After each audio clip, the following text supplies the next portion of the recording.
جو غزہ کی صورتحال تھی وہاں تو یہ مسلم بلاک اکٹھا نہیں ہو سکا تھا، کیا ایران کے معاملے پر یہ مسلم بلاک اکٹھا ہو سکتا ہے اور کیا یہ دباؤ ڈال کر اسرائیل کو مزید حملوں سے یا جنگ سے جو ہے وہ باز رکھ سکتا ہے یا روک سکتا ہے اس جنگ کو؟ دیکھیں، ہر کرائسس میں ایک اپرچونٹی ہوتی ہے.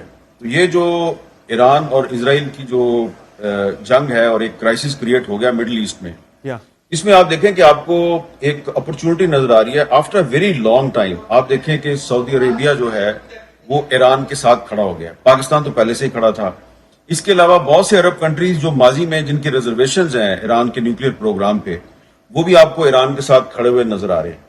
اس کی کیا وجہ ہے؟ اس کی دو بنیادی وجوہات ہیں. ایک پہلی وجہ یہ ہے کہ جو مئی 2025 میں انڈیا اور پاکستان کی لڑائی ہوئی، اس میں آپ نے دیکھا کہ جب پاکستان کی ایئر فورس نے انڈیا کے جہاز گرائے تو بہت سے ممالک جو پہلے پاکستان کو انڈر ایسٹیمیٹ کرتے تھے، انہوں نے یہ اعتراف کرنا شروع کیا جی کہ پاکستان جو ہے وہ واقعی انڈیا کا مقابلہ کرنے کی صلاحیت رکھتا ہے. تو یہی آپ دیکھیں ایران کے ساتھ بھی یہی ہوا ہے. ایران کے بارے میں ایک عام تاثر یہ تھا کہ دیکھیں جی پچھلے سال اسماعیل ہانیہ کو بڑی آسانی سے اسرائیل نے ایران کے اندر ٹارگٹ کر لیا. حسن نصر اللہ صاحب جو ہیں وہ ایک انڈر گراؤنڈ ہائیڈ آؤٹ میں بیٹھے ہوئے تھے، ان کو لبنان میں اسرائیل نے وہاں پہ مار دیا. اور پھر 13 جون کو جو اسرائیل نے حملے کیے اس میں پوری جو ٹاپ لیڈرشپ تھی ملٹری لیڈرشپ ایران کی، اس کو انہوں نے ایلیمینیٹ کر دیا. تو اس کی وجہ سے ایک تاثر قائم ہو گیا تھا کہ جی ایران شاید اس پوزیشن میں نہیں ہے کہ وہ اسرائیل کا مقابلہ کر سکے. لیکن جب پوری دنیا نے دیکھا کہ ایرانی میزائل جو ہیں وہ تل ابیب میں جا کے انہوں نے ہٹ کیا ہے، ان کا جو اسرائیلی فوج کا جو ہیڈ کوارٹر ہے وہاں پر ہٹ کیا ہے، حیفا میں ان کی آئل ریفائنری کو اڑا دیا ہے، یروشلم میں بھی ہٹ کیا ہے ان کے فوجی ٹھکانوں پر. تو اس کے بعد جو مسلم کنٹریز ہیں ان کو آفٹر ویری لانگ ٹائم ان کو یہ لگا ہے کہ جی ہم اسرائیل کا مقابلہ کر سکتے ہیں. تو آپ دیکھیں کہ بہت سے ایسے مسلم کنٹریز جنہوں نے پہلے کبھی ایران کے حق میں بیان نہیں دیا، وہ بھی اب بیان دے رہے ہیں کہ جی ہم ایران کے ساتھ کھڑے ہیں.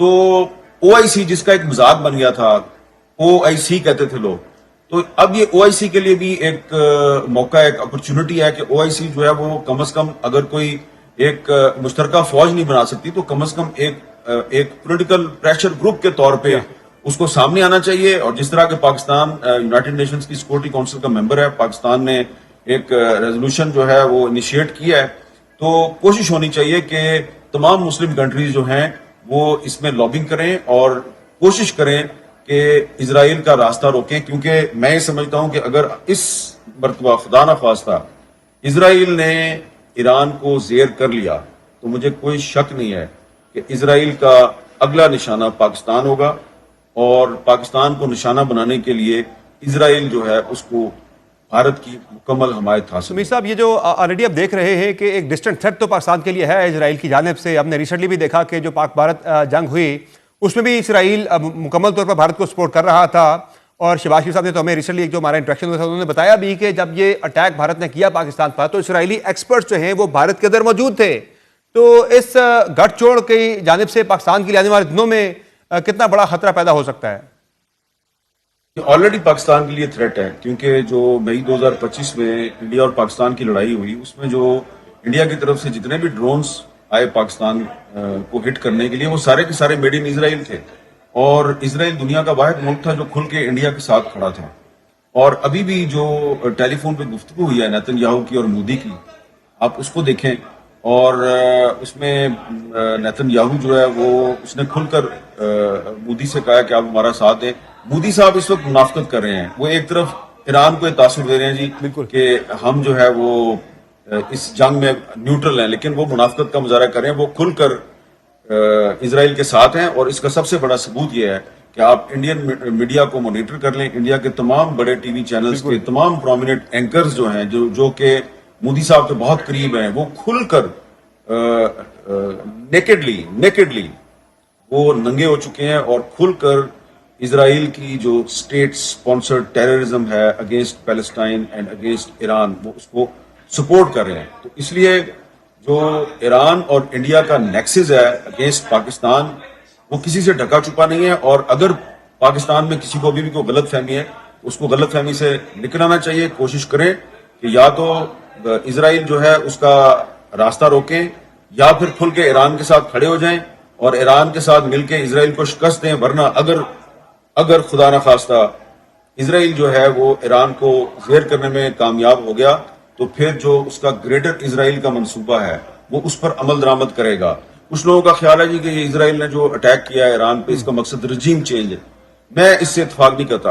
اسرائیل کا مقصد رجیم چینج قطعا نہیں ہے. اسرائیل کا مقصد یہ ہے کہ گریٹر اسرائیل کا جو منصوبہ ہے جس کا نیتن یاہو بہت پرانا سپورٹر ہے جی ہاں. وہ اس پر عمل درآمد کرنا چاہتے ہیں. اور گریٹر اسرائیل کا جو منصوبہ ہے وہ کیا ہے؟ اس میں پورے کا پورا فلسطین شامل ہے, اس میں سیریا شامل ہے, اس میں عراق شامل ہے, اس میں جارڈن شامل ہے اور اس میں مصر کے کچھ علاقے بھی شامل ہیں. تو یہ تمام جو علاقے ہیں ان کو اسرائیل کا حصہ بنا کے وہ سعودی عرب اور ترکی کے بارڈر تک پہنچنا چاہ رہا ہے. تو جو گریٹر اسرائیل کا منصوبہ ہے وہ ڈائریکٹ تھریٹ ہے سعودی عرب کو اور ترکی کو. اور سعودی عرب کو اگر یہ گریٹر اسرائیل کا منصوبہ اگر ایک تھریٹ ہے تو اس کا مطلب ہے کہ پھر جو حرمین شریفین ہیں, مسلمانوں کے مقامات مقدسہ ہیں, وہ جو عالمی صہیونی تحریک ہے وہ اس کی سازشوں کا نشانہ بھی بن سکتے ہیں.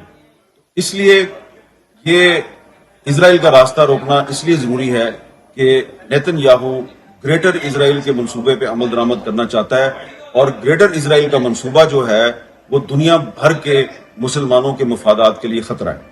امیر صاحب یہ بتائیں کہ پھر پاکستان کیا کر سکتا ہے اس سارے تنازع کے اندر؟ پریکٹیکلی تو پاکستانی جنگ کا حصہ جا کے بن نہیں سکتا, فزیکلی ہم جو ڈپلومیٹک اور پولیٹیکل سپورٹ پاکستان نے دینی ہے وہ پاکستان دے رہا ہے, تو کیا پھر رول پاکستان پلے کر سکتا ہے؟ پاکستان بہت کچھ کر سکتا ہے. ابھی تک تو پاکستان نے صرف پولیٹیکل سپورٹ کیا ہے, لیکن دیکھیں پاکستان جو ہے اس نے 1967 میں 1967 میں پاکستان ایئر فورس نے عرب اسرائیل جنگ میں اس نے عرب کنٹریز کو سپورٹ کیا تھا. 1973 کی جو عرب اسرائیل جنگ تھی اس میں بھی پاکستان ایئر فورس نے عرب کنٹریز کو سپورٹ کیا تھا. تو کیونکہ اسرائیل جو ہے وہ بھارت کا اتحادی ہے اور پاکستان کی سیکیورٹی کے لیے ایک ڈائریکٹ خطرہ ہے, صحیح. تو میں سمجھتا ہوں کہ ہمیں اس پر سوچ بچار کرنی چاہیے کہ اگر اسرائیل اپنے حملے بند نہیں کرتا تو پھر پاکستان ایئر فورس جو ہے اس کو اعلان ایران نے آبنائے ہرمز کو بند کرنے کی دھمکی دی ہے اور جو جوہری عدم پھیلاؤ کا جو ٹریٹی ہے اس سے بھی باہر آنے کی بات کر رہا ہے. تو یہ جو ایرانی تھریٹس ہیں کیا یہ اسرائیل کو باز رکھنے سے یا دنیا کو اس تنازع کو ختم کرنے یا جنگ کو روکنے میں کوئی کردار ادا کر سکتی ہے؟ دیکھیں یہ ایران جو ہے وہ اکیلا تو اسرائیل کا راستہ نہیں روک سکتا. تو اب وہ کوشش کر رہا ہے کہ آبنائے ہرمز جو ہے اس کو بند کرنے کی دھمکی دے رہا ہے. اس نے یہ بھی دھمکی دیا کہ اگر جو یورپی کنٹریز ہیں اگر انہوں نے اسرائیل کو نہ روکا تو پھر وہ جو NPT ہے, نیوکلیئر پرولیفریشن ٹریٹی, تو وہ اس سے بھی باہر آ جائے گا. تو یہ بھی ایک بڑی امپورٹنٹ بات ہے. تو اس لیے میں یہ سمجھتا ہوں کہ جو آرگنائزیشن آف اسلامک کنٹری ہے جو OIC ہے اس کو فوری طور پر اپنا ایک ہنگامی اجلاس بلا کے اور اعلان کرنا چاہیے کہ اگر اسرائیل نے ایران کے خلاف اپنے حملے بند نہ کیے تو پھر ہم جو اسرائیل کے تمام اتحادی ہیں ان کا تیل بند بہت شکریہ حامد میر صاحب, آپ نے پروگرام میں جوائن کیا.